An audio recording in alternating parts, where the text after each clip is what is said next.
काही लोकांनी भावनिक होऊन काही व्हिडिओ टाकलेत। ते व्हिडिओ कसे आहे की दादा परत येतील। 6 जण विमानामध्ये होते, 6वे व्यक्ती दादा होते। जी बॉडी तिथं सापडली ती दादांची नव्हतीच। दादा आज येतील, उद्या येतील। मला त्यांना सांगायचं आहे की आज जर दादा परत आले तर मी सुद्धा त्यांना घट्ट मिठी मारेल। पण ऍक्सिडेंट झाल्यानंतर 6 दिवस दररोज जेव्हा मी उठत होतो तेव्हा मला असं वाटत होतं काहीतरी घाणेरडं स्वप्न मी तिथं बघितलेलं आहे की दादांचा ऍक्सिडेंट झाला आणि ते फक्त स्वप्नच होतं आणि खऱ्या अर्थाने ही गोष्ट घडली नाही असं कुठेतरी मला तिथं वाटत होतं।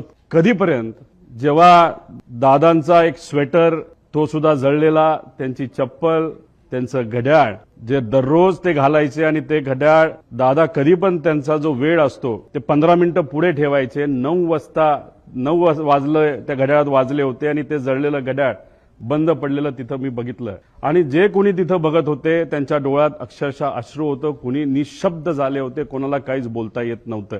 त्यामुळे मला सर्व लोकांना एवढंच सांगायचंय की जी घटना झाली नाही, जे दादांना झालं नाही आपल्या सर्वांना वाटतं तसं नसून ही घटना झाली आहे आणि आज दादा आपल्यामध्ये नसले तरी सुद्धा विचाराने ते आपल्या सर्वांबरोबर आहेत।